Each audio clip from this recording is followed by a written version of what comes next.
ప్రార్థన చేసుకుందామండి.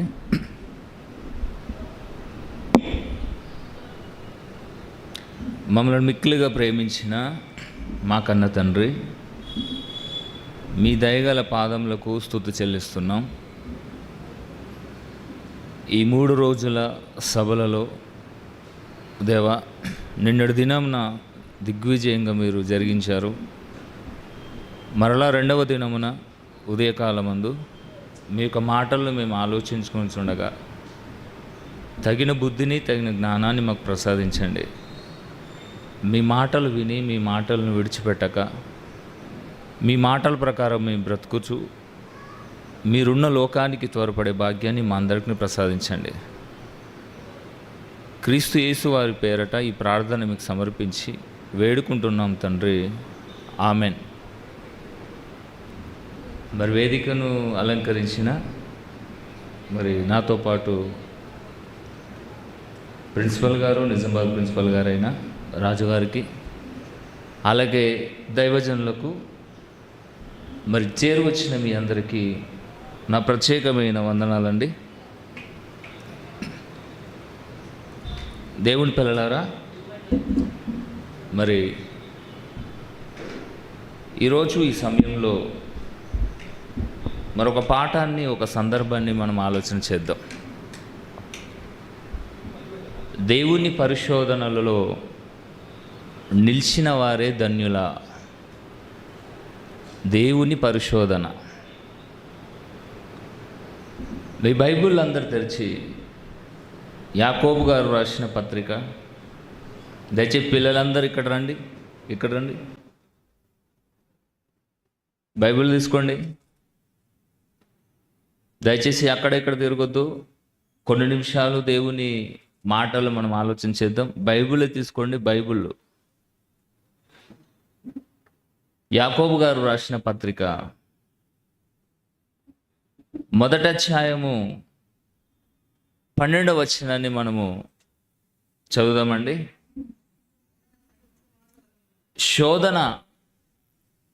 పరిశోధన సహించిన వాడే ధన్యుడన్నాడు.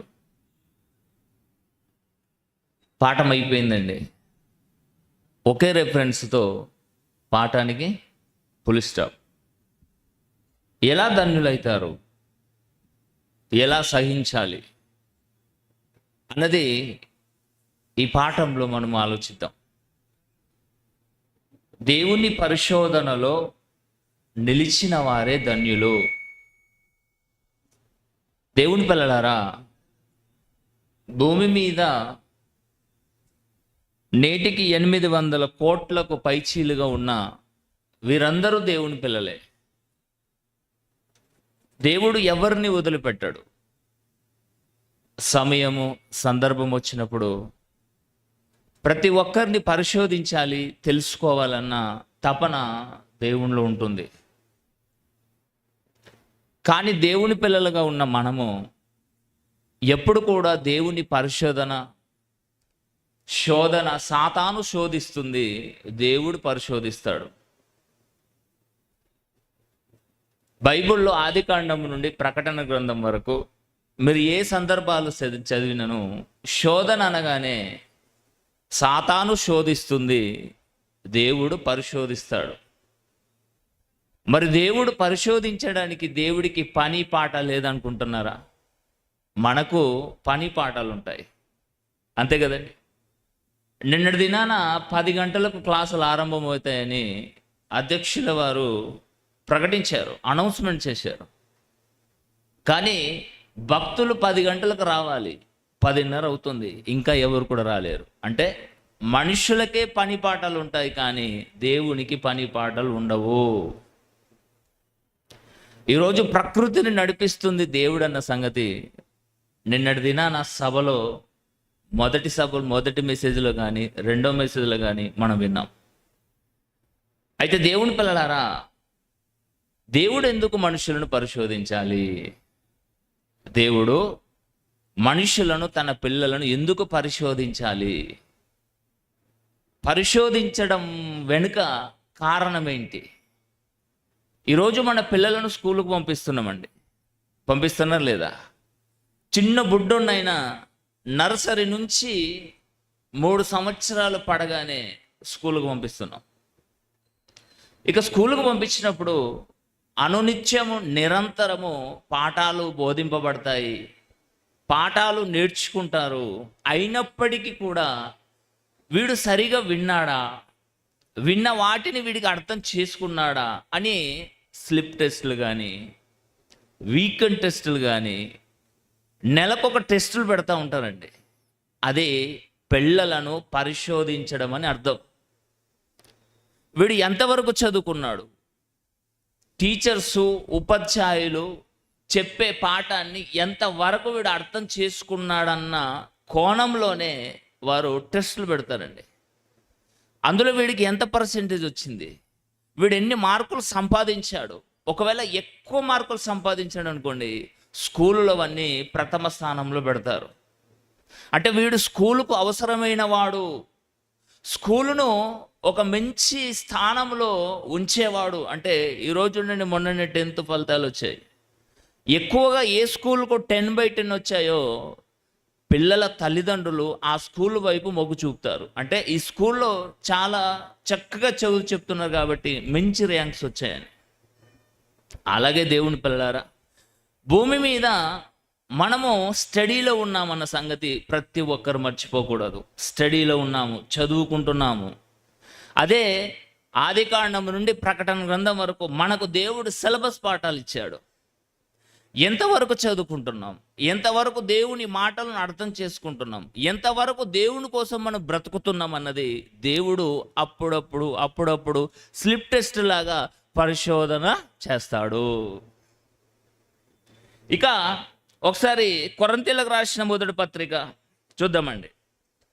కొరింథీయులకు రాసిన మొదటి పత్రిక అపోస్తులుడైన పౌలు గారు కొరింథీ పట్టణంలో ఉన్న క్రీస్తు సంఘాన్ని ఉద్దేశించి ఈరోజు క్రైస్తవులుగా క్రీస్తు రక్తంలో కడగబడిన మనని ఉద్దేశించి వ్రాసిన మాటను ఒకసారి మనం చదవగలిగితే, కొరింథీయులకు రాసిన మొదటి పత్రిక 10వ అధ్యాయము 13వ వచనాన్ని మనం చదువుదాం. 13వ వచనం, సాధారణంగా అన్నాడు. సాధారణంగా మనుషులకు కలుగు శోధన తప్ప, మనుషులకు కలుగు శోధన తప్ప మరి ఏదియు మీకు సంభవింపలేదు. దేవుడు నమ్మదగిన వాడు, మీరు సహించగలిగినంత కంటే ఎక్కువగా ఆయన మిమ్ము శోధింపబడనీయడు. శోధన అనగానే సాతాను శోధిస్తుంది, పరిశోధన అనగానే దేవుడు పరిశోధిస్తాడు. ఇక చూడండి, కిందికి చూడండి. అంతేకాదు సహింపగలుగుటకు ఆయన శోధనలో కూడా తప్పించుకుని మార్గమును కలుగజేయును. ఒకవేళ దేవుడు పరిశోధించాలి అనుకుంటే సాతాను మనను శోధిస్తుంది. ఒకవేళ సాతాను శోధించినప్పటికీ కూడా అందులో నుండి బయటకు వెళ్ళే మార్గాన్ని కూడా దేవుడు మనకు బయలుపరుస్తాడు. అంటే ఏదో కోణంలో మనకు తెలియపరచబడుతుందని అర్థం. ఇక దేవుని పిల్లలారా, సాధారణంగా శోధన అన్నాడు. సాధారణంగా అంటే బైబిలు చదివి మనం అర్థం చేసుకుంటే ఎప్పుడు ఏ శోధనలు ఏ గుండా వస్తాయి అన్నది మనుషులు కనిపెట్టగలరు. ఇప్పుడు మనుషులు కనిపెట్టలేరంటే వారికి బైబిల్ మీద అస్సలు నాలెడ్జ్ లేదని అర్థం. ఇప్పుడు చూడండి, రోడ్డు మీద ప్రయాణం చేసేటప్పుడు డ్రైవరు మొట్టమొదటిగా వచ్చే సైన్ బోర్డ్స్ను కనిపెట్టుకుంటూ డ్రైవ్ చేయాలి, అంతే కదండి. ఇప్పుడు చూడండి, నేను మెట్పల్లి నుండి నిజామాబాద్ వచ్చే వరకు అండి ఎన్ని మలుపులు, ఎన్ని వంకలు, టేక్ డైవర్షన్ అంటాడు, టేక్ లెఫ్ట్ అంటాడు, టేక్ రైట్ అంటాడు. అంటే కనిపెడుతూ డ్రైవింగ్ చేసుకుంటూ ముందుకు సాగాలి. ఇదిగో నేను వస్తున్నా కదా, రాజమార్గమే కదా, నాకంటూ స్ట్రేట్ రోడ్ ఉంటుంది, నేను 80-90 స్పీడ్ మీద వస్తా అంటే ఏమైపోతామండి? గుంటలు పడిపోతాం. అంటే మానవుల జీవితం ఎలాంటిదంటే ఒక సైడు మలుపులు తిరగొచ్చు, ఒక సైడు గుంటలో పడచ్చు, ఒకవైపు లెఫ్ట్ తిరగొచ్చు, అంటే నానా రకాల విధాలుగా శోధనలు సంభవిస్తాయి. ఆ శోధనలో నుండి బయటకు వెళ్ళిన వాడే కింగ్, విన్నర్ అవుతాడు. అంటే దేవుని పిల్లలారా, సాధారణంగా ఎక్కువగా మనమే తెచ్చుకున్న శోధనలు ఎక్కువనండి. అవునంటారా కాదంటారా? మన జీవితంలో దేవుడు చెప్పిన ప్రకారంగా మనం బ్రతికితేనండి ఏ శోధనలు ఎక్కువగా మనకు రావండి. ఇది చూడండి, తల్లిదండ్రులు పిల్లలకు చెప్పిన మాట ప్రకారం పిల్లలు బ్రతికితే ఎక్కడ కూడా పడడండి, ఎక్కడ కూడా దెబ్బలు తాకించుకోడండి. తల్లిదండ్రుల మాటను మీరి వాడు పరిగెత్తుతూ ఉండగానే కాలు జారి పడగానే మోకాళ్ళు కొట్టుకపోతాయి. వచ్చి మమ్మీ డాడీ మోకాళ్ళు కొట్టుకపోయినా నాకు ట్రీట్మెంట్ చేయండి. అదే మరి తల్లిదండ్రులు చెప్పిన మాట ప్రకారంగా పిల్లలు బ్రతికితేనండి ఏ దెబ్బలు తగలవండి. ఇక దేవుని పిల్లలారా, ఇంకొక మాట చూద్దామండి. అదే యాకోబు పత్రిక, ఇందాక చదివామే, యాకోబు పత్రిక 1వ అధ్యాయము, యాకోబు పత్రిక 1వ అధ్యాయము 13వ వచనాన్ని చదువుదామండి. 13-14. దేవుడు కీడు విషయమై శోధింపబడనేరడు, ఆయన ఎవనిని శోధింపడు. దేవుడు ఎవనిని శోధింపడు. సాతాను వచ్చేసి యేసుక్రీస్తు వారు బాప్తీసము తీసుకున్న తర్వాత యేసుక్రీస్తును పరిశుద్ధాత్మ దేవుడు ముగ్గురు కలిసి సాతానును శోధించుటకు వేరు అరణ్యానికి కొనిపోబడ్డారు. శోధకుడు వచ్చి నువ్వు నిజంగా దేవుని కుమారుడవైతే రాళ్లను రొట్టెలుగా చేసుకొని తినమన్నాడు. నువ్వు నిజంగా దేవుడి కుమారుడవైతే పర్వతానికి తీసుకెళ్ళింది, శిఖరం నుంచి దూకుమంది. అంటే అది శోధన అని అర్థం. ఇక దేవుడట చూడండి, ఎవనిని శోధింపడు గనక, ఎవడైనను శోధింపబడినప్పుడు నేను దేవుని చేత శోధింపబడుతున్నానని అనకూడదు. ఈరోజు చిన్న చిక్కులు కలగానే దేవుడు ఎందుకో ఏమోనండి నన్ను శోధిస్తున్నాడు దేవుడు. అవునా కదా? ఎవరైనా పిల్లలు పుట్టి వెంటనే చనిపోయారు అనుకోండి, ఎవరిని నిందిస్తారు? దేవుణ్ణి నేను అడిగానా, ఎందుకు దయచేశాడు దేవుడు? ఎందుకు నా కుమారుని చంపేశాడు? ఈరోజు నుండి రోడ్ల పుంట పిల్లలు బైక్ రైడ్ చేస్తున్నారు. బైక్ రైడ్ అంటే నిజంగానే సామాన్యమైన బైక్ రైడ్ కాదండి. జనాల మధ్య పాము కదా ఇలా మెల్కి తిరుగుంటూ వెళ్ళినట్టు వెళ్ళిపోతారండి. ఆ వెళ్ళిన స్పీడ్ కూడా మామూలు స్పీడ్ కాదండి, 70-80 స్పీడ్ మీద వెళ్ళిపోతాడు. ఏదైనా చిన్న స్లిప్ అయింది అనుకోండి, ఏమైపోతాడు? పడిపోయి కాళ్ళన విరగచ్చు, చేతులన విరగచ్చు, స్పాట్ చనిపోవచ్చు. ఇక చనిపోయాడు అనుకోండి, చనిపోయిన తర్వాత చనిపోయిన తాలూకు తల్లిదండ్రులు వచ్చేసి మొట్టమొదటిగా దేవుడిని నిందిస్తాడండి. ఈ దేవుడికి నా కొడుకే దొరికాడా అంటే పక్కోడి కొడుకు దొరకలేడా? నీ కొడుకు మెల్కిలు తిరిగినట్టు డ్రైవ్ చేశాడు కాబట్టి స్లిప్ అయి పడ్డాడు, చచ్చాడు. మరి పక్కోడి కొడుకు బాగానే ఉన్నాడు కదా. అంటే నా కొడుకుకు దేవుడికి నా కొడుకే దొరికాడా అంటే దేవుడు నన్ను ఎందుకు శోధిస్తున్నాడని దేవుడి మీద అబాండాలు వేస్తారండి. అలా కాదు. ఎలా శోధింపబడతామట చదవండి. ఎవడైనను దేవుడు కీడు విషయమై శోధింపనేరడు, ఆయన ఎవరిని శోధింపడు గనక, ఎవడైనను శోధింపబడినప్పుడు నేను దేవుని చేత శోధింపబడుతున్నానని అనకూడదు. ప్రతివాడు తన స్వకీయమైన దురాశ, నేను స్పీడ్గా వెళ్ళాలి, నేనంటూ ప్రజలలో కనపరచబడాలి, వీడు బైక్ రైడర్ అని, కీడు చేత స్వకీయమైన దురాశ చేత ఈర్వబడి మరలు కొల్పబడిన వాడే శోధింపబడుతున్నాడు. నీవు ఏది చేసుకుంటే అది మన నెత్తి మీదకి వస్తుంది, కానీ దేవుడి వలన వచ్చింది కాదు. దేవుడు మనను పరిశోధించాలంటే మనము నిజంగా దేవుని పిల్లలారా దేవునికి అనుకూలమైన వారుగా మనం బ్రతకాలి.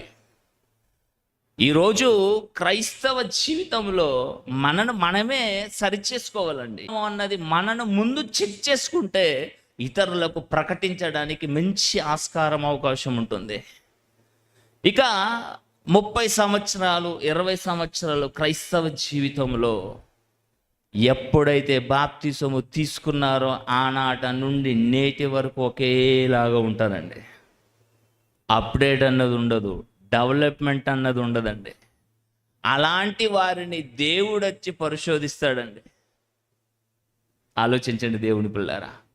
పిల్లలు స్కూల్లో బాగా చదువుకుంటున్నాడంటే వాడిని మోటివేట్ చేస్తాడు.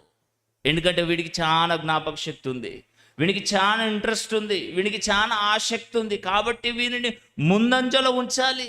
స్కూలుకు వీని ద్వారా మంచి పేరు రాగలుగుతుందన్న ఉపాధ్యాయులు, ప్రిన్సిపాల్ గారు వాడిని టార్గెట్ చేసి వాడిని ముందంజలో ఉంచుతాడండి. అంటే దేవుడి పిల్లరా, మనము కూడా పరలోకము వెళ్ళే రేసులో ఉన్నాం. మనం ఎప్పుడు చనిపోతామో ఎవరికి కూడా తెలియదు. కన్ను మూయగానే దేవదూతలు మన యొద్ద నిలబడి ఆహ్వానం పలుకుతూ మనం తీసుకొని వెళ్ళాలి. అదండి క్రైస్తవుని గోలు. ఏమనుకుంటున్నారండి? క్రైస్తవ్యం అంటే ఆషామాషి కాదండి. క్రైస్తవ్యంలోకి వచ్చామంటే లోకంలో నుండి వేరై క్రైస్తవ్యంలోకి వచ్చామంటే, క్రైస్తవులోకి వచ్చిన తర్వాత కూడా చనిపోగానే డైరెక్ట్గా ధనవంతుడు ఉండే చోటికి వెళ్తే నిజంగా అండి క్రైస్తవ జీవితానికి నిజంగా దేవుడి పిల్లరా అసలు న్యాయము చేసిన వారం మనం కాదండి. అంటే క్రైస్తవ జీవితం ఎలా ఉండాలంటే ఖచ్చితంగా కొడితే పరదేశే కొట్టాలి, కొడితే పరలోకమే కొట్టాలి. ఆ మధ్యకాలంలో ఖాళీతరంలో మనము దేవుడికి నచ్చితేనే దేవుడు మనను పరిశోధిస్తాడండి. దేవుడికి నచ్చాలి. ముందు నా కుమారుని నేను పరిశోధించినను, వీడు నిలబెడతాడు, నిలబడి వీడిని చూచి 10 మంది ఆదర్శంగా తీసుకోవాలి. ఆదర్శంగా తీసుకుంటే ఇంకా ఎక్కువ మంది నా కుమారుని నా ఆకర్షణలోకి వస్తారని దేవుడు ఆలోచనతో చూస్తున్నాడు. కానీ ఎవరు కూడా దొరకడం లేదండి. చాలామందికండి క్రైస్తవులకు మెయిన్ ఆశీర్వాదాలు, దీవెనలే కావాలనుకుంటారే తప్ప దేవుడు మనను పరిశోధిస్తే నిలదొక్కుంటామా, నిలబెడతామా లేదా అన్నది ఎప్పుడు కూడా ఆలోచించరు దేవుని పిల్లారా. ఎప్పటికీ సుఖమే కావాలండి. ఎప్పటికీ సుఖమే సుఖమే సుఖమే సుఖమే, సంతోషం సుఖము, సంతోషం సుఖం. ఇక ప్రకటించేవారు కూడా ఎలా ప్రకటిస్తున్నారంటే, దేవుడి పిల్లలారా, మీరు క్రీస్తుని నమ్ముకుంటే మీరు ఆశీర్వదింపబడతారు, మీరు క్రీస్తుని నమ్ముకుంటే మీకు కావలసిన రాయితీలు మీకు లభిస్తాయి అని చెప్పడం వలన వీళ్ళు మోసపోయి క్రీస్తుని నమ్ముకుంటున్నారు. ఇక క్రీస్తులోకి వచ్చిన తర్వాత అవి ఒకవేళ కలగకపోతే క్రీస్తుని విడిచి బయటకు వెళ్ళిపోతున్నారండి. బైబిల్లో ఎప్పుడు అలా చెప్పలేడండి. క్రీస్తును నమ్ముకుంటే ఈ లోకాన్ని విడవగానే దేవుడు పరలోకానికి వెళ్ళవలసిన మార్గం నేనే మార్గం, నేనే సత్యం, నేనే జీవం, నా ద్వారా తప్ప, యేసుక్రీస్తు వారి ద్వారా తప్ప పరలోకానికి, స్వర్గానికి ఎవరు కూడా వెళ్ళలేరని ఈ ఒక్క మాట చెప్పండి. అందుకే క్రైస్తవులుగా క్రీస్తుని నమ్మండి అని ఈ 2 ముక్కలు చెప్పండి. వారికి పరలోకం అవసరం ఉంటే నమ్ముతాడు, అవసరం లేదంటే లోకంలో ఉంటాడండి. ఎవరిని కూడా బలవంతం చేసే అవసరం మనకు లేనే లేదండి.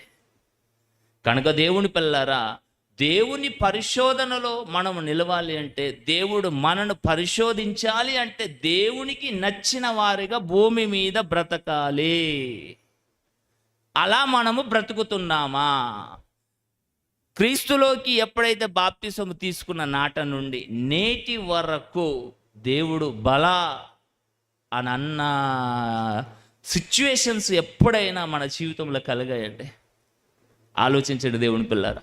ఈరోజు క్రైస్తవుల పరిస్థితి ఏంటంటే, వారానికి ఒక రోజు గుడికి వెళ్ళాలి, ఆ గుడిలో ఫ్యాన్ ఎక్కడుందో అక్కడనే కూర్చోవాలి, పాటలు పాడేటప్పుడు, ఆరాధన చేసేటప్పుడు ఉల్లాసంగా ఉత్సాహంగా ఉంటారండి.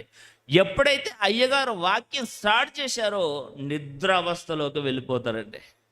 ఆ గంటే, ఆ 2 గంటలే. ఇక ఆ 2 గంటలు ముగించుకొని తిరిగి ఇంటికి వెళ్ళిపోతారు. ఇక ఇంటికి వెళ్ళిన తర్వాత మరలా ఆదివారం వచ్చేంత వరకు బైబుల్ తీస్తే ఒట్టండి. వీరికి దేవుడు ఎలా అర్థమవుతారు చెప్పండి? వీరికి బైబిల్లో ఉన్న సంగతులు ఎలా అర్థమవుతాయి చెప్పండి దేవుడు పిల్లారా? బైబిల్ అందుకే దేవుడు ఇచ్చాడు. బైబిల్ అందుకేనా ఇచ్చాడు దేవుడు? దివారాత్రులు మీరు చదివి దానిని ధ్యానించిన వాడే ధన్యుడన్నాడు. బైబిల్ చదివిన వాడే దేవుని మనసును అర్థం చేసుకునగలడు. బైబిల్ చదివిన వాడే దేవునికి ఇష్టానుసారంగా బ్రతకడానికి అవకాశం ఉంటుంది.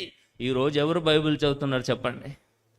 ఈరోజు పిల్లలను కూడా బైబిల్ చదవడానికి తల్లిదండ్రులు ప్రోత్సహించడం లేదు. ఒరే, నువ్వు బైబిల్ చదివితే ఏంటిరా లాభం?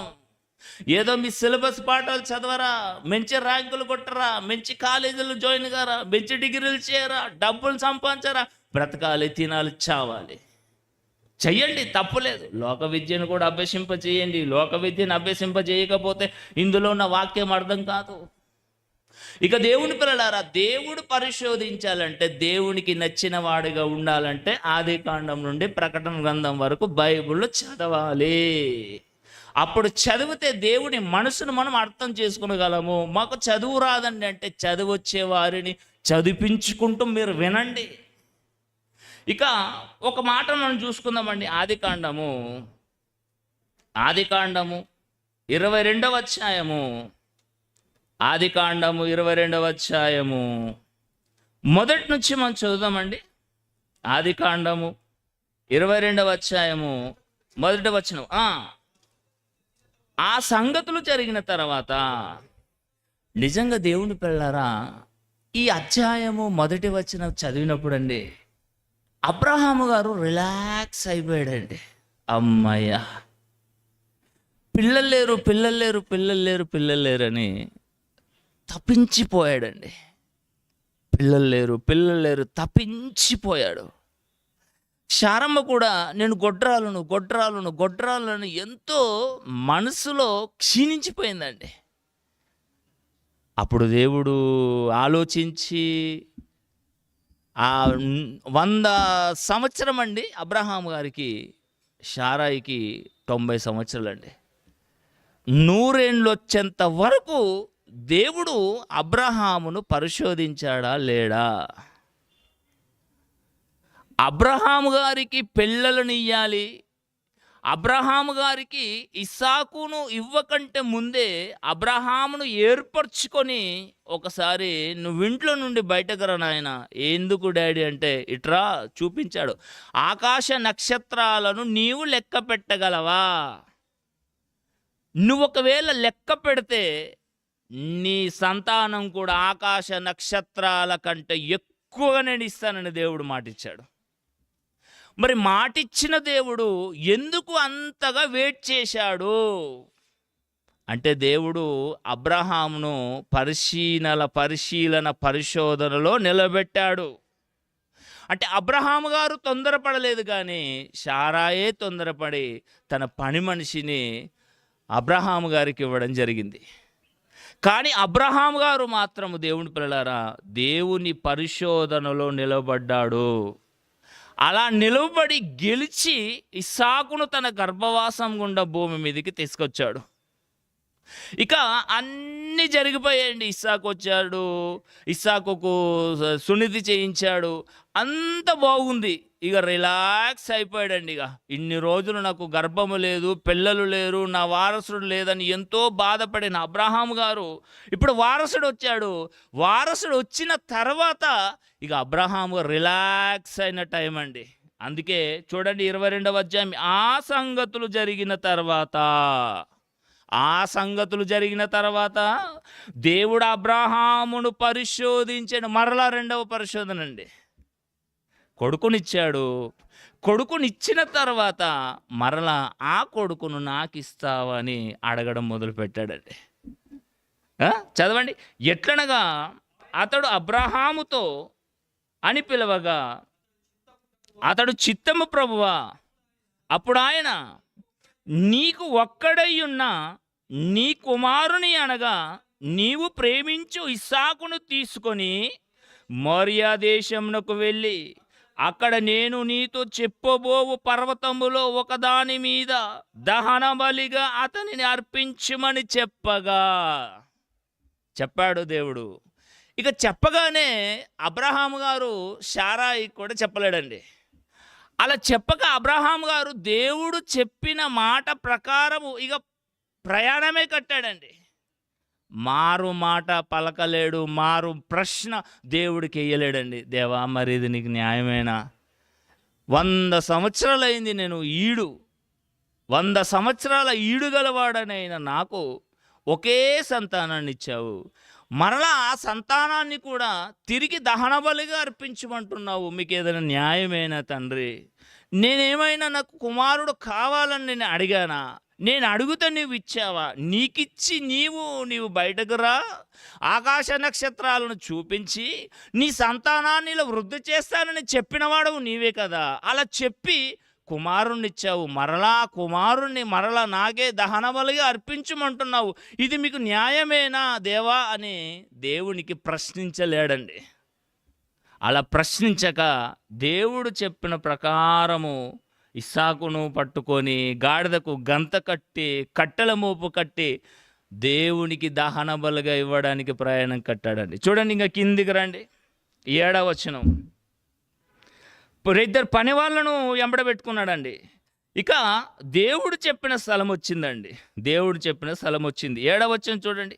వారిద్దరు కూడి వెళ్ళుచుండగా ఇస్సాకు తన తండ్రైన అబ్రాహాముతో నా తండ్రి అని పిలిచెను.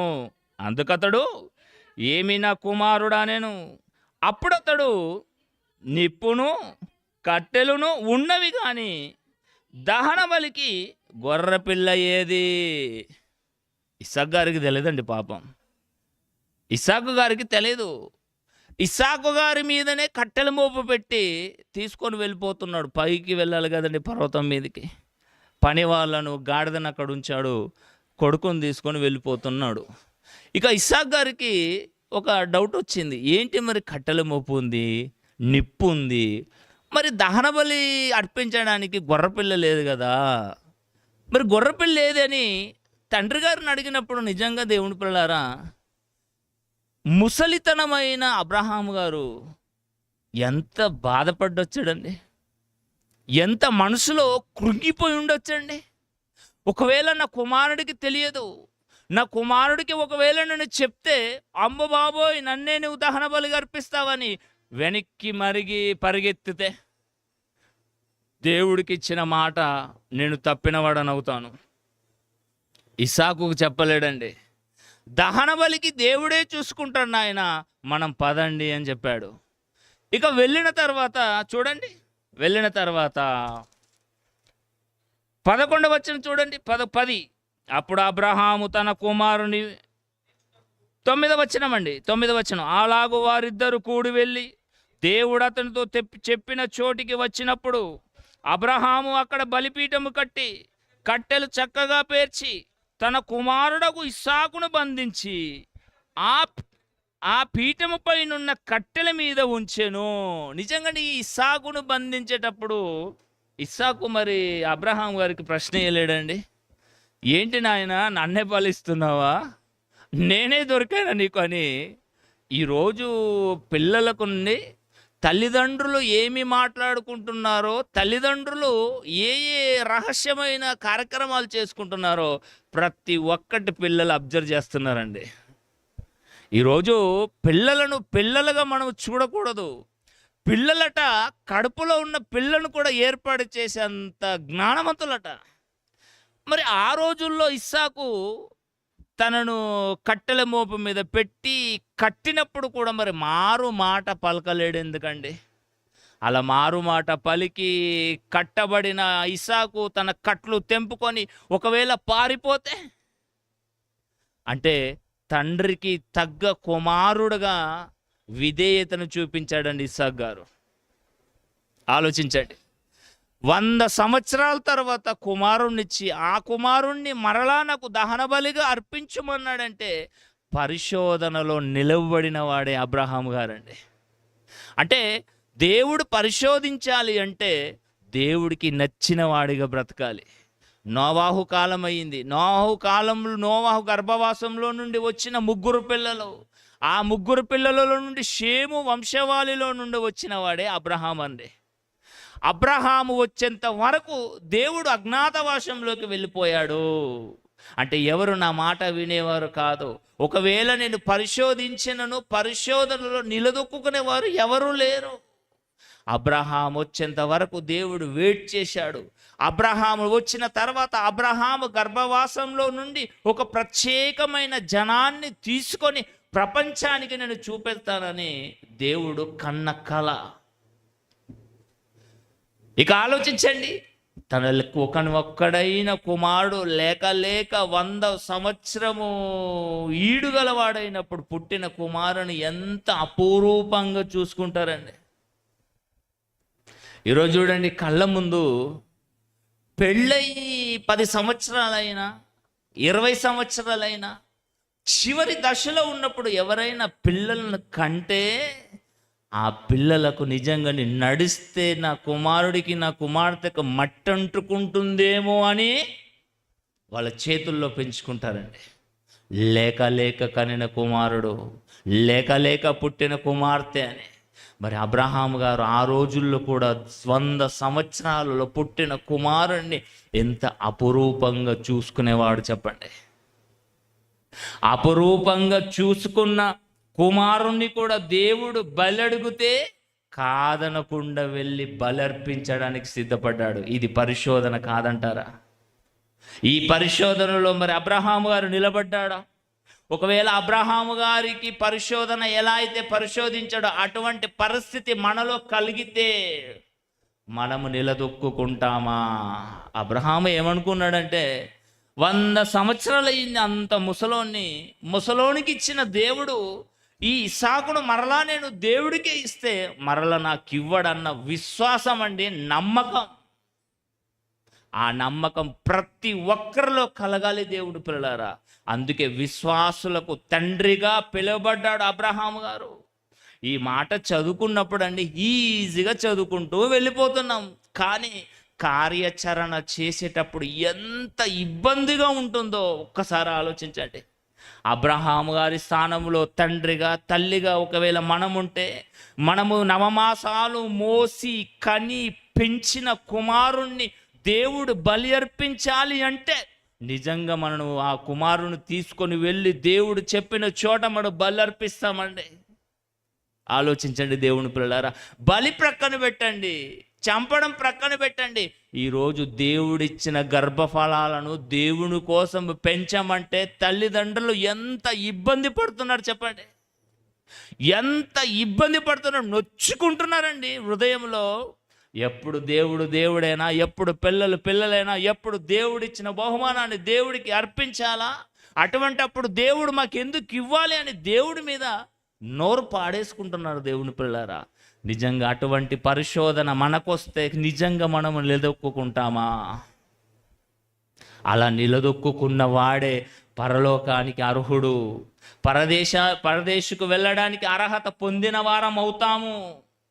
సాధారణంగా దేవుడు పరిశోధించడండి. ఒకవేళ పరిశోధిస్తే ఆ పరిశోధనలో ప్రతి ఒక్కరూ నిలదొక్కుకోవాలి. నిలదొక్కుకున్న వాడే ధన్యులవుతాడు. నిజంగా దేవుని పిల్లలారా, అబ్రహాం గురించి మనం ఆలోచిస్తే నిజంగా ఆ మాటలు చదివినప్పుడు అండి కళ్ళలో నుండి నీళ్ళు అడుస్తాయండి. లేక కుమారుని మరలా దేవుడు అడుగుతున్నాడంటే మారు మాట పలకకుండా తిరిగి వెళ్ళి దేవుడికి ఇవ్వడానికి సిద్ధపడ్డాడంటే గ్రేట్ అబ్రహాము లాంటి మనస్తత్వము ప్రతి ఒక్క తల్లిదండ్రులకు ఉంటే తమ పిల్లలను, దేవుడిచ్చిన పిల్లలను దేవుడికి అర్పితాలు చేస్తారండి. ఇంకొక సందర్భం చూడండి, యోబు గ్రంథము 1వ అధ్యాయము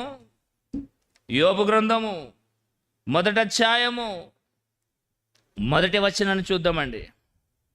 యోబు గ్రంథము 1వ అధ్యాయం 1వ వచనం. ఓజు దేశమందు యోబు అని ఒక మనుషుడుండెను. అతడు యథార్థవంతుడును న్యాయవంతుడనై దేవుని యందు భయము భక్తి కలిగిన వాడే యోబు. అంటే దేవుడు పరిశోధించాలి అంటే దేవునికి నచ్చిన వాడుగా ఉండాలి. మొట్టమొదట అబ్రహాము గారికి నేడు చూపించు దేశానికి నువ్వు వెళ్ళమన్నాడు అంతే. అక్కడ ఏముంది, ఏమి లేదు, ఏం ఫెసిలిటీ ఉంది, నేను ఉండటానికి ఇల్లు ఉందా, నేను ఉండటానికి జాగుందా, మరి నా పశువులు ఎడ్లు కట్టేయడానికి శాలలు ఉన్నాయని ఏది అడగలేడండి.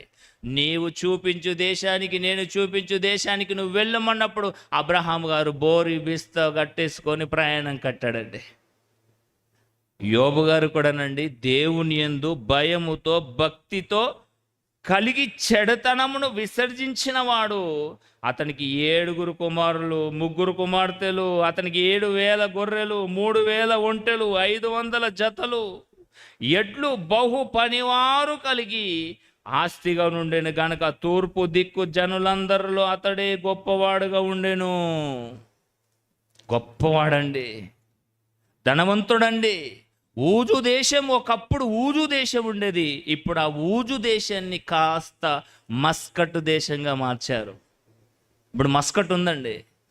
ఇప్పుడు మస్కట్ ఒకప్పుడు ఊజు దేశం. అంటే ఊజు దేశములోనే భయముతో భక్తితో దేవుని యందు బ్రతికిన వ్యక్తులలో ఎవరంటే కేవలం యోబు గారే కనబడుతున్నాడు. అయితే ఈ యోబు గారిని ఎవరు కోరుకున్నారు? సాతాను కోరుకుంది. సాతాను కోరుకుంది. సాతాను ఊరికనే కోరుకోదండి, తెలుసా?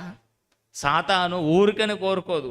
సాతాను మనను కోరుకోవాలి అంటే యోబు అంత స్థితి మనకు కలిగి ఉండాలి. యోబు అంత భయము భక్తితో దేవుని యందు బ్రతకాలి. అలాంటి భయభక్తులుగా ఉన్నవారనే సాతాను కోరుకుంటుంది. చిన్న చిన్న విషయాలకు సాతాను నన్ను శోధించిందండి. ఏమ్మా ఈరోజు ఆదివారం సంఘానికి లేట్ వచ్చావంటే అమ్మగారు ఏమంటుందంటే, నన్ను సాతాను శోధించి ఏదో ఇబ్బంది కలిగించింది అయ్యగారు అంటుంది. సాతాను నిన్ను శోధించడానికి చిన్న చిన్న పనులలో శోధించదు. నీవు భయముతో భక్తితో యథార్థతతో బ్రతికిన దానవైతే సాతాను ఒకవేళ నీ వైపు చూస్తుంది తప్ప, లోకంలో గుంపులో గోవిందలాగా గోడ మీద పిల్లిలాగా మనం బ్రతికితే సాతాను మన వైపు చూడదండి. ఎందుకంటే వాని లోకంలోనే ఉన్నవారం మనం. కానీ యోబు ఊజు దేశంలో ప్రత్యేకింపబడినవాడు, ప్రత్యేకమైన బ్రతుకు కలిగిన వాడు. తన పిల్లలను కూడానండి అరుణోదయం లేచట ఏం చేస్తున్నాడు చూడండి. 2వ వచనమండి, 4వ వచనమా, 5వ వచనం చూడండి. వారి విందు దినమున పూర్తి కాగా యోబు తన కుమారుల పాపం చేసి తన హృదయంలో దేవుని దూషించిరేమని వాటిని పిలవమంచి వారిని పవిత్రపరిచి అరుణోదయం లేచి వారిలో ఒక్కొక్కరి నిమిత్తం దహన బలులను అర్పించుచు వచ్చెను. ఈరోజు పార్టీలు చేసుకుంటారు కదండి. పార్టీలు చేసుకున్నప్పుడు మందు తాగుతారండి. మందు తాగిన తర్వాత వాడు ఏం చేస్తాడో ఏం మాట్లాడతాడో వాడికే తెలియదండి. అంటే ఆ రోజు కూడా యోబు గారి పిల్లలు పార్టీలలో వెళ్ళినప్పుడు ద్రాక్షరసం పుచ్చుకున్నప్పుడు ఒకవేళ దేవునిని వారి హృదయంలో దూషించిరేమో అని వారిని పిలుపునంపించట. ఒక్కొక్కరి నిమిత్తం దహన బలిని అర్పించుచు వారిని పవిత్రపరచుచు ఉండెను. అంటే పిల్లల పట్ల కుటుంబం పట్ల ఎంత బాధ్యత కలిగిన వాడు యోబు గారు చెప్పండి. ఈరోజు మన పిల్లల గురించి ఆలోచిస్తామండి. ఒకరోజు బైబిల్ చదవలేడు వీడు, ఒరే ఎందుకు చదవలేదురా, కూర్చుండరా బైబిల్ చదవరని ఏ తల్లిదండ్రులైనా పిల్లలను బలవంతం చేస్తారని. ఒరే చదవకపోయినా పర్వాలేదురా, నువ్వు లోక చదువు మాత్రం మంచిగా చదవరా, మంచి పర్సంటేజ్ తెచ్చుకోరా, మంచి మార్కులు సంపాదించరా, పెద్ద స్కూల్లో నేను అడ్మిట్ చేస్తానురా. కానీ యోబు మనలాంటి వాడు కాదండి. ఇలా బ్రతుకుతూ వస్తున్న యోబు గారిని సాతాను ఒకవైపు యోబు మీద కన్నేసి దేవుని దగ్గరికి వెళ్ళి ఫలానా వ్యక్తి నీకు తెలుసా? అవును నాకు తెలుసే, ఆయన నా యందు భయభక్తితో ఉన్నాడు, నిందారహితుడు, యథార్థవంతుడు, అసలు చెడుతనమే ఆయన దరిదాపుల్లో లేదు, చెడుతనని ఆయన విసర్జించిన వాడు, ఆయన వంటి వాడు ఎవరు లేరు అని చెప్పగానే సాతానుకు మండింది. సాతానుకు మండగానే సాతాను దేవుని ఒక కోరిక కోరింది. ఆయనకున్న కంచె నువ్వు తీసేయు, ఆ కంచెలోకి నేను చూస్తాను. యోబును శోధించడానికి నాకు పర్మిషన్ ఇస్తావా? ఒకవేళ యోబును శోధించినప్పుడు నీవు కంచేశావు, ఆయనను ధనవంతుడుగా నిలబెట్టావు, ఆయనకు కావలసిన ప్రతి ఒక్కటి నువ్వు ఇచ్చావు, అందుకే నీ యందు భయముతో భక్తితో బ్రతుకుతున్నాడు. కనుక ఇప్పుడు ఆ యోబును నా చేతికి అప్పగించు, నీవు వేసిన కంచె తీసివేయు, ఆ కంచెలోకి నేను వెళ్తాను, వెళ్ళి ఆయనను శోధిస్తాను, శోధించినప్పుడు ఆయన నిలబడడా అని దేవునికి ఛాలెంజ్ విసిరిందండి. ఇక దేవునికి ఛాలెంజ్ విసిరినప్పుడు దేవుడు ఊరుకుంటాడండి? దేవుడు ఊరుకోడు కదండి. సరే, నువ్వెంత శోధిస్తావో శోధించు, ప్రాణము తప్పనన్నాడు. ప్రాణము నీ వశంలో నేను పెట్టలేను. ఆస్తిని నాశనం చేస్తావా, నష్టపరుస్తావా, పిల్లలను చంపుకుంటావా, నువ్వేదైనా చేసుకో, కానీ ప్రాణము మాత్రం నీ వశం లేదన్నాడు. నిజంగా దేవుని పిల్లలారా, ఈ ఒక అధ్యాయం చదువుతూ ఉంటే టపి టపి టపి టపి అన్నట్టు క్రికెట్ ఆడినప్పుడు వికెట్లు ఎడ పడిపోతాయో అలా యోబు గారి జీవితంలో ఆస్తంతా నష్టపోయింది. ఇక ఆస్తంతా నష్టపోయిన తర్వాత పిల్లలు కూడా చనిపోయారండి. ఇక పిల్లలు చనిపోయిన తర్వాత యోబు గారు ఒంటరిగా మిగిలాడు. ఇక యోబు గారు ఒంటరిగా మిగిలిన తర్వాత యోబు గారు అప్పుడు ఎవరి మీద దుమ్మెత్తిపోయాలి చెప్పండి? యోబు పరిస్థితిలో, యోబు స్థానంలో ఉంటే మనం ఎవరిని నిందిస్తాం చెప్పండి? దేవుని నిందిస్తామా, నిందించామా? దేవుడు మనల్ని ఆశీర్వదించాడు. ఆశీర్వదించిన దేవుడు ఏంటి ఈ శాపం? దేవునికి మేమే దొరికామా? ఎందుకు ఇచ్చాడు దేవుడు, ఎందుకు తీసుకుంటున్నాడని దేవుని మీద అబాండం వేస్తామండి. అంటే సరిగా మనకు వాక్యం తెలియదు కదండి. ఒకవేళ వాక్యం తెలిసిన వాడైతే యోబు లాంటి మాట మనం మాట్లాడతామండి. ఒకసారి చూడండి, అదే మొదటి అధ్యాయము 21 వచనం చూడండి. 20 వచనం, అప్పుడు యోబు లేచి తనపై వస్త్రములను చింపుకొని తల వెంట్రుకలు గొరిగించుకొని నేల మీద సాష్టాంగపడి నమస్కారం చేసి, దేవునికి సాష్టాంగపడి నమస్కారం చేస్తున్నాడండి. ఏమంటున్నాడు చూడండి, నేను నా తల్లి గర్భంలో నుండి దిగంబరనై వచ్చి తిని, దిగంబరనై అక్కడికి వెళ్ళిదును. యెహోవా ఇచ్చెను, యెహోవా తీసుకునేను. యెహోవా నామమునకు స్తుతి కలుగునుగాక. ఈ సంగతులలో ఏ విషయమందును యోబు ఏ పాపమును చేయలేదు, దేవుడు అన్యాయము చేసేనని చెప్పలేదు. నంబర్ 1 పరిశోధన నిలబడ్డాడని. ఆస్తి పోయింది, పిల్లలు పోయారు, పర్వాలేదు, నో ప్రాబ్లం. నేను నా తల్లి గర్భం నుండి ఒంటరిగానే వచ్చాను, నా పిల్లల్ని నేను తీసుకొని రాలేను. నేను సంపాదించిన ఆస్తిని నా తల్లి గర్భం నుండి వచ్చేటప్పుడు నా ఆస్తిని తీసుకొని రాలేను. ఇప్పుడు నేను వెళ్ళిపోతాను, వెళ్ళిపోయేటప్పుడు నా పిల్లలు నా వెంబడ రాదు, నా ఆస్తి నా వెంబడ రాదు. కనుక దేవుడు ఇచ్చాడు, దేవుడు తీసుకున్నాడు, దేవునికి వందనాలు అర్పించాడు. ఇక అర్పించినప్పుడు దేవుడు సంతోషపడుతున్నాడు. కానీ సంతోషపడంది ఒకటి ఉందండి, అదే సాతాను. సిగ్గుమాలిన సాతాను కదండి. పిల్లని పేరంటానికి వచ్చిందే సాతాను. పిల్లని పేరంటానికి వచ్చేవాడు వాడు. ఒకసారి దేవుని దగ్గరికి వెళ్ళి కోరిక అడిగాడు. ఇక ఒక కోరిక అడిగినప్పుడు, శోధించినప్పుడు ఆ శోధనలో సాతాను శోధనను జయించాడు, దేవుని పరిశోధనలో నిలబడ్డాడు, కింగ్ అయ్యాడు, విన్నర్ అయిపోయాడు. ఓకే, బాగుంది.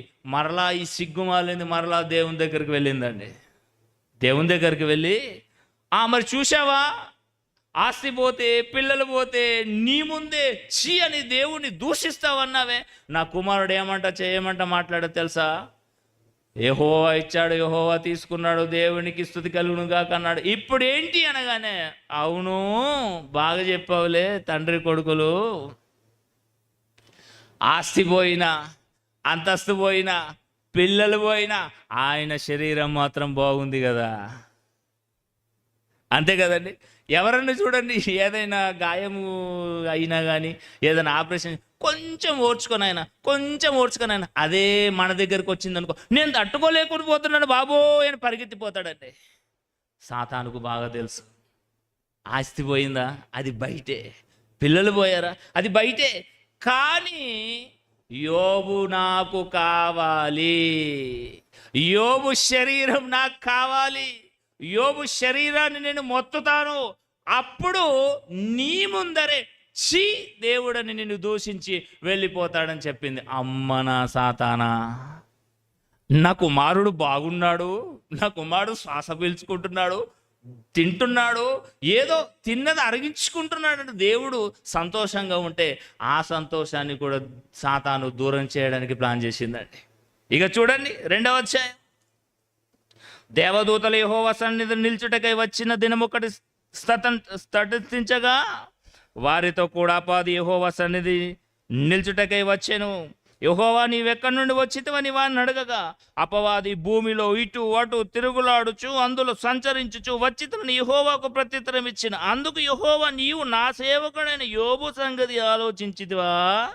అతడు యథార్థవంతుడును న్యాయవంతుడనై దేవుని యందు భయముతో భక్తితో చెడుతనము విసర్జించిన వాడు భూమి మీద అతని వంటి వాడెవడు లేడని నిష్కారణముగా అతని పాడు చేయుటకు నీవు నన్ను ప్రేరేపించిది కదా. అతడు ఇంకను తన యథార్థతను వదలక నిలకడగా ఉన్నాడనగా. చూడండి, వేస్తుందండి. 4వ వచనం చూడండి. అపవాది చర్మము కాపాడుకొనుటకై చర్మమును తన ప్రాణమును కాపాడుకొనుటకై తన కలిగిన యావత్తును నరుడిచ్చును గదా. బా, ఏం ఆలోచించిందండి సాతాను. మొన్న కరోనా కాలంలోనండి మెట్పల్లిలో 49 లక్షలు ఖర్చు పెట్టుకున్నాడండి. 49 లక్షలు. యూపీ స్టేట్లోనండి వాడికున్న ఎకరాలన్నీ అమ్మేసుకున్నాడండి. అయినా బ్రతకలేడు, చచ్చూరుకున్నాడు. అంటే సాతానుకు తెలిసింది కానీ మనకు అర్థం కాలేదండి. ఏమంటుంది చూడండి. అపవాది చర్మము కాపాడుకొనుటకై చర్మమును తన ప్రాణమును కాపాడుకొనుటకై తనకు కలిగినది యావత్తు నరుడిచ్చును కదా. ఇంకోసారి నీవు చెయ్యి చాపి అతని ఎముకలను అతని దేహమును మొత్తనెడలా అతడు నీ ముఖం ఎదుటనే దూషించి నిన్ను విడిచిపోవునా నేను. ఇప్పుడు శరీరం మీద కన్నేసింది. శరీరం మీద కన్నేసిందండి. అప్పుడు ఆస్తుల మీద అంతస్తుల మీద కన్నేసింది, సర్వనాశనం చేసింది. ఇక ఇప్పుడు శరీరం మీద కన్నేసింది. ఇక శరీరం మీద కన్నేసిన సాతాను ఏం చేసింది చూడండి. 7వ వచనం 6వ వచనం అండి. అందుకు యెహోవా, అతడు నీ వశంలోనున్నాడు, అతడు ప్రాణము మాత్రము నీవు ముట్టవద్దని సెలవిచ్చెను. కాబట్టి అపవాది యెహోవా సన్నిధి నుండి బయలు వెళ్ళి అరికాలు మొదలుకొని నడి నెత్తి వరకు బాధగల కుర్పులతో యోబును మొత్తెను. ఏం కురుపులండి? కురుపులు, బాధగల కురుపులు. ఒక్క కురుపు అయితేనే తట్టుకోలేమండి, చచ్చిపోతాం, విలవిలలాడిపోతాం. బాధగల కురుపులట ఎక్కడి నుండినండి? అరికాలు మొదలుకొని నడి నెత్తి వరకు.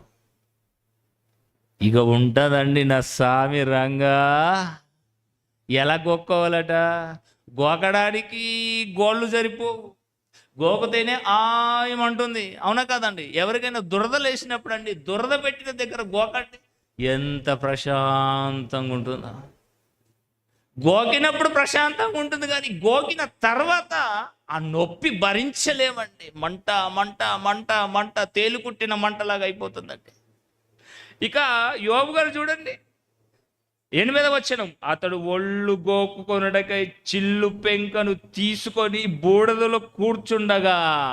చిల్లు పెంక తీసుకున్నాడు. ఇక ఎవరు గోకుతారండి చెప్పండి? భార్య బాగున్నప్పుడే భార్యనండి. బాధ వచ్చింది అనుకోండి, భార్య లేదు, బీర్య లేదు. వాళ్ళు సుఖంలోనే భార్యలుగా ఉంటారు తప్ప బాధలు రాగానే నువ్విచ్చి నువ్వు చేసుకున్నావు, నువ్వే అనుభవించు. అంతే కదండి? వచ్చిందండి ఎవరు? భార్యామణి. ఎంత చెప్పిన వారి గురించి తక్కువేనండి. అందరు ఇలా కాదండి, కొందరే ఉంటారు. అప్పుడు చూడండి, భార్య వచ్చేసింది. అతని భార్య వచ్చి, నీవు ఇంకను యథార్థ వదలక ఉందువా? యథార్థతను వదలక ఉందువా? చచ్చిపోండి బాగుండేదండి. దేవుణ్ణి దూషించి చచ్చిపోవాలట. ఈమెకేం లాభం అవుతుందో, ఈమెకేం సంతోషం దేవుణ్ణి దూషిస్తే. దేవుణ్ణి దూషించి నువ్వు చచ్చిపో, ప్రాబ్లం లేదు. నా ఇదేంటండి, తాళి నేను తెప్పేసుకుంటాను, విధవగా నేను బ్రతుకుతాను, కానీ నేను విధవగా బ్రతికినా పర్వాలేదు, కానీ నువ్వు దేవుణ్ణి దూషించి చచ్చిపోదు, ఇది నా టార్గెట్. అబ్బా, ఏం పెట్టిందని టార్గెట్, ఏం పెట్టింది? అందుకతడు, మూర్ఖురాలు మాట్లాడినట్లు నీవు మాట్లాడుచున్నావు. మనము దేవుని వలన మేలు అనుభవించుదుమా, కీడును మనము అనుభవింపతగదా? నేను ఈ సంగతులలో ఏ విషయమందును యోబు నోట దేవుడు నేను పాపము చేయలేదు, దేవుడు అన్యాయం చేయలేడండి. నిజంగా దేవుని పిల్లలారా, యోబు లాంటి మనస్తత్వం, యోబు లాంటి ఓపిక, యోబు లాంటి భయము, భక్తి మనలో ఉంటే సాతాను మన వైపు చూస్తుంది.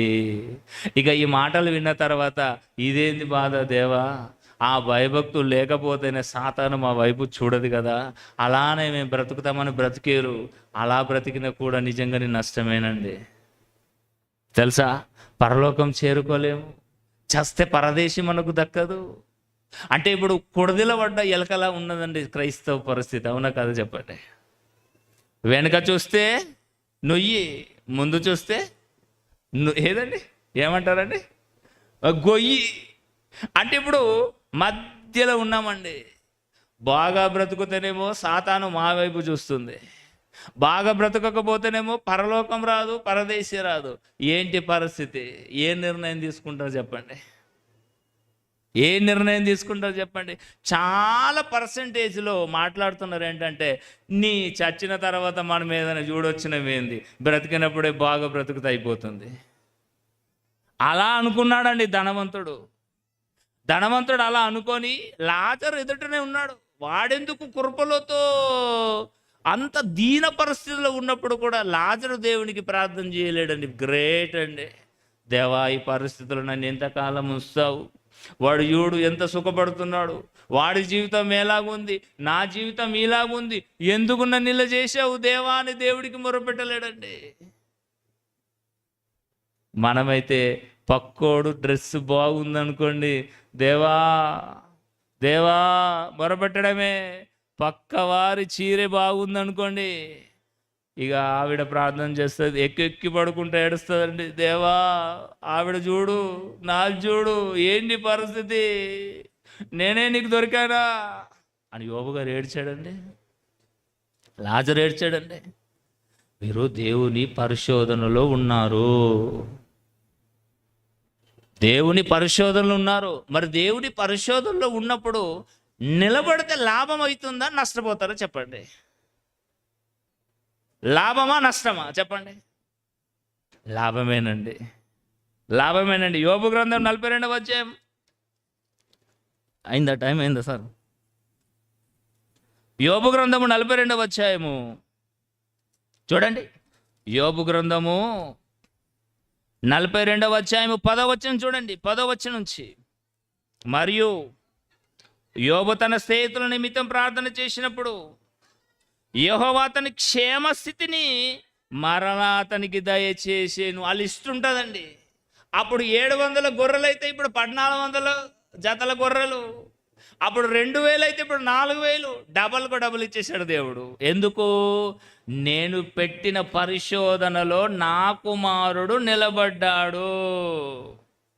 సాతాను చేతికి నేను అప్పగించినప్పటికీ కూడా, సాతాను శోధించినప్పటికీ కూడా, సాతాను శోధనలో సాతానును జయించి నా కుమారుడు ధన్యుడిగా నిలబడ్డాడు. బ్లెస్డ్ పీపుల్ అన్నాడు. బ్లెస్డ్, నా కుమారుడు నేను ఇంకా మరలా ఆశీర్వదిస్తున్నాను. 7 కుమారులు అయితే నిజంగానే డబల్ ఇచ్చేసాడంటే, అంతవరకు మనం వెయిట్ చేస్తామండి, అంతవరకు వెయిట్ చేస్తామండి. ఇక టవర్ ఎక్కిపోతాం కదండి.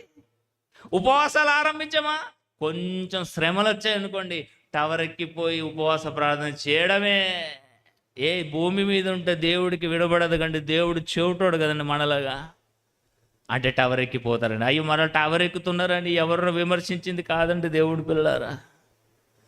అంటే కొంచెమైన చులకనైన శ్రమలను కూడా ఈరోజు క్రైస్తవ్యం భరించలేకపోతుంది. భరించలేని వారికి ఆ మహాలోకము ఎలా దక్కుతుంది? ఆలోచించండి. యోబు గ్రంథము 13వ అధ్యాయం చూడండి. త్వరగా యోబు గ్రంథము 13వ అధ్యాయము 9వ వచనం. యోబు గ్రంథము 13వ అధ్యాయము, అందరు బైబిల్ తెరిచి చూడండి. దేవుడు పరిశోధిస్తే క్షేమమా నష్టమా? యోబు గారే చెప్తున్నారు చూడండి. ఆయన మిమ్మును పరిశోధించుట మీకు క్షేమమా ప్రశ్నించాడు చూడండి. దేవుడు మిమ్మును పరిశోధించుట మీకు క్షేమమా? నాకైతే క్షేమమే.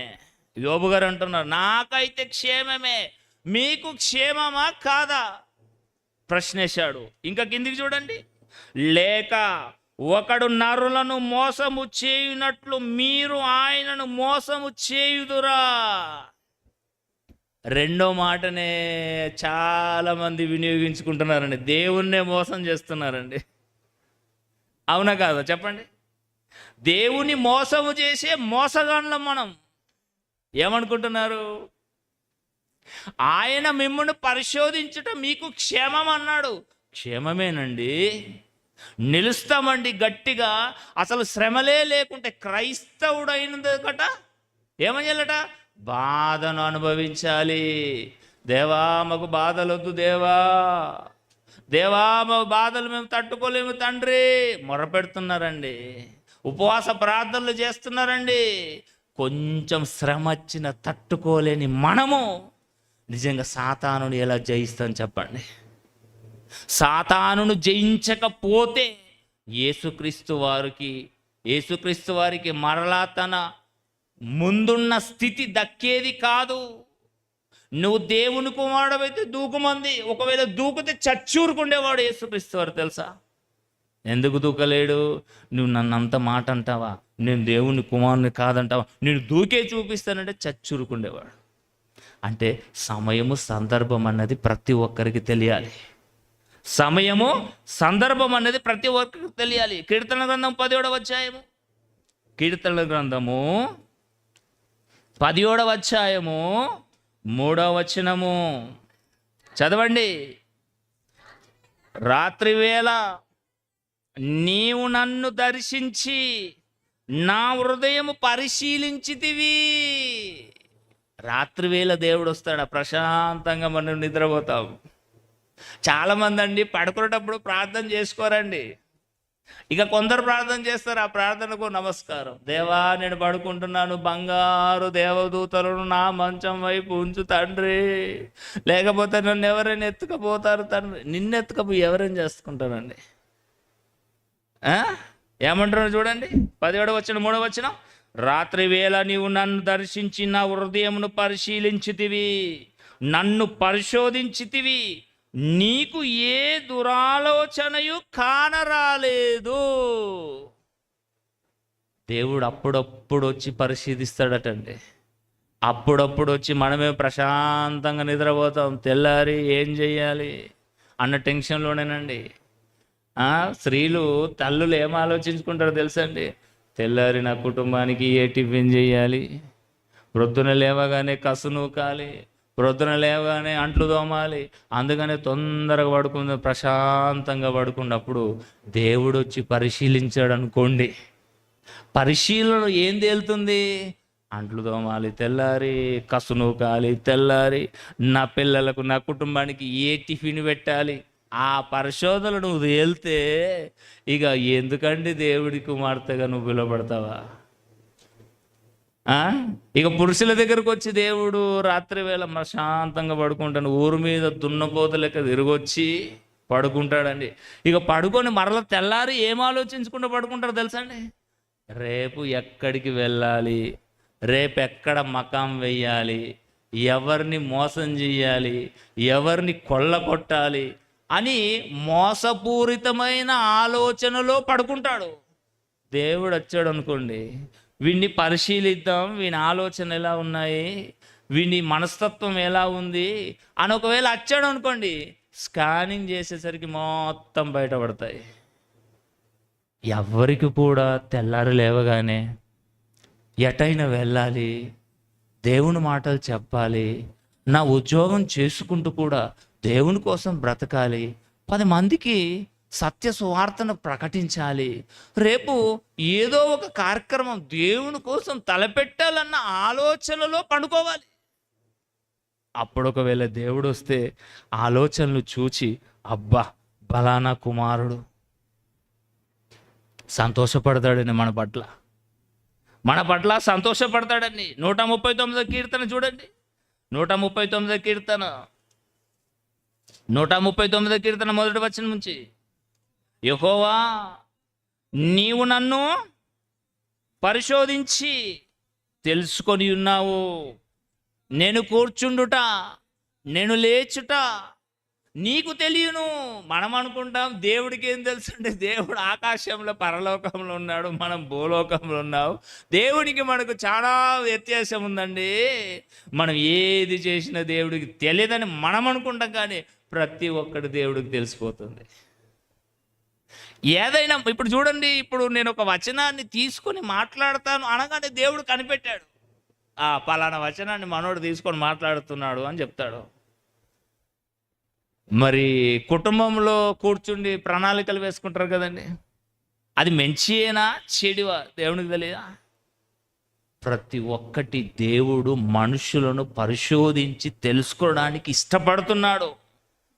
ఆ పరిశోధించేటప్పుడు మన మనస్సు, మన ఆలోచన ప్రతి ఒక్కటి దేవునికి అనుకూలంగా ఉండాలి. అందుకేనండి భూమి మీదకి వచ్చాము, పని పాట లేక వచ్చామని మనం అనుకుంటున్నాం. సత్క్రియలు చేయడానికి భూమి మీదికి పంపబడిన వారము మనము. మన జన్మకు కారణం ఉంది. ఊరికైనా వచ్చామండి, నేను ఈ పని చేస్తానికి వచ్చానండి, నేను ఆ పని చేస్తానికి వచ్చానని మనం అనుకుంటున్నాం. నో, దేవుని పని నిమిత్తమే మనము పరలోకము నుండి పంపబడిన వారము. కనుక దేవుని పిల్లలారా, దేవుడు పరిశోధించినప్పుడు ఆ పరిశోధనలో నిలవబడిన వారే ధన్యులవుతారు. ఇక చివరికి ఒక మాట చూసుకొని మనం ముగించుకుందామండి, సమయం అవుతుంది. ఇర్మియా గ్రంథము 17వ అధ్యాయం చూడండి. ఇర్మియా గ్రంథము 17వ అధ్యాయము, ఇర్మియా గ్రంథము 17వ అధ్యాయము 10వ వచనం చూడండి. 10వ వచనం, ఒకని ప్రవర్తనను బట్టి వాని క్రియలకు ఫలము చొప్పున ప్రతీకారము చేయుటకుంటున్నాడు. యెహోవాను నేను హృదయమును పరిశోధించువాడను, అంతరంద్రియములను పరీక్షించువాడను. పిల్లలకే పరీక్ష కాదు, మనకు కూడా పరీక్షలు ఉన్నాయి. మనను కూడా దేవుడు పరిశోధించడానికి ఎప్పుడు వస్తాడో ఎవరికి కూడా తెలియదు. అమ్మాయి అనుకున్నాడు అబ్రహాం గారు, దేవుడు వచ్చేసాడు. ఇక నా అంతటి గొప్పవారు లేరు, నేను దేవుని కోసం బాగానే బ్రతుకుతున్నాను, నాకేంటి కొదవా, ఇక అంత బాగుందని యోబు గారు అనుకున్నాడు. అనుకునగానే మరలా సాతాను దూరింది. అంటే ఎవరు ఎక్కడి నుండి వస్తారో అన్నది కూడా మనకు తెలియనప్పుడే వారు వచ్చినప్పుడు దేవుడు మనను పరిశోధించిన, సాతాను మనను శోధించిన, రెండు వైపులా నిలతొక్కునే కెపాసిటీ ప్రతి ఒక్క క్రైస్తవుడికి, క్రైస్తవురాలుకి ఉండాలి. అలా ఉంటేనే ధన్యుడుగా, ధన్యురాలుగా మనము పిలవబడతాము. ఇక ఇంతకంటే ఎక్కువ ఏమీ లేదండి. దేవుని పిల్లలారా, దేవుడి కోసమే బ్రతకడానికి మనం భూమి మీదకి వచ్చాము. ఇంకా అన్ని సమస్తమైన విస్తారమైన పనులు పెట్టుకుంటే దేవుని కోసం బ్రతకడానికి కూడా మనకు సమయం ఉండదండి. కనుక దేవుని పిల్లలారా, ఏ శోధన వచ్చినా, సాతాను నుండి శోధన వచ్చినా, దేవుని నుండి పరిశోధన వచ్చినా, ఈ రెండు విషయంలో నిలబడడానికి ప్రతి ఒక్కరూ ముందుకు రావాలని ప్రేమపూర్వకంగా కోరుకుంటున్నానండి. అలా నిలబడిన వాడే నిజంగా భూమి మీద ధన్యుడుగా, ధన్యురాలుగా బలా అని దేవుని దృష్టిలో మనం ఉండిపోతాము. చనిపోగానే నిజంగా ఇగో ఈ నా కుమారుడు, ఈ నా కుమార్తె భూమి మీద ఎన్నో విషయాలలో నిలబడ్డారు, నన్ను గెలిపించారు, నా చిత్తాన్ని నెరవేర్చారు, కాబట్టి ఇదిగో చనిపోగానే ఈమెకు నేను విశ్రాంతినివ్వాలని దేవదూతలను పంపించి విశ్రాంతిలోకి తీసుకొని వెళ్ళిపోతాడండి. ఆ విశ్రాంతి కోసము భూమి మీద మనం ఇప్పుడు పరీక్షలలో ఉన్నాం, పరిశోధనలో ఉన్నాం. ఎప్పుడొచ్చి దేవుడు పరిశోధిస్తాడో, ఎప్పుడొచ్చి సాతాను మనొచ్చి శోధిస్తాడో, ఎప్పుడైనా సరే గెట్ రెడీగా ప్రతి ఒక్కరూ ఉండాలని కోరుకుంటూ ఈ నా మాటలు ముగిస్తున్నాను. ప్రార్థన చేసుకుందాం. ప్రేమ కలిగిన మా తండ్రి, ప్రేమ కలిగిన మీ పాదాలకు వందనం చెల్లిస్తున్నాం. ఇంతవరకు మంచి మాటలు మాకు వినిపించారు. విన్న ఈ మాటలు విని మర్చిపోకుండా దేవా, మీ మాటల ప్రకారం మేము బ్రతుకుచు, మీరు ఎప్పుడు పరిశోధించినా, సాతాను ఎప్పుడు శోధించినా, నా దేవా ఎప్పటికి కూడా మేము రెడీగా ఉండి దేనినైనా ఎదుర్కొనే సత్తాను, శక్తిని మా అందరికి ప్రసాదించి ప్రార్థిస్తున్నాను. దేవా, ఈ 3 రోజుల మీటింగులో మీ కుమారులు మంచి కార్యక్రమాన్ని తలపెట్టిన ప్రతి ఒక్కరిని మీరు జ్ఞాపకం చేసుకోనండి. దీనికి నాయకుడుగా బాధ్యత వహించిన మీ కుమారుడు, మా ప్రియులు, మా తమ్ముడిని బట్టి మీ పాసందులు పెడుతున్నాం. తన కుటుంబాన్ని జ్ఞాపకం చేసుకోండి దేవా. దీనికి సహకరించిన ప్రతి ఒక్కరిని మీరు జ్ఞాపకం చేసుకోండి. సంఘాన్ని, కాలేజీని మీరు జ్ఞాపకం చేసుకోండి. దినదినము అభివృద్ధి పరచుమని అర్థిస్తూ యేసుక్రీస్తు వారి ప్రశస్తమైన నామం ఈ ప్రార్థన మీకు సమర్పించి వేడుకుంటున్నాం తండ్రి. ఆమెన్. మీ అందరికి వందనాలండి.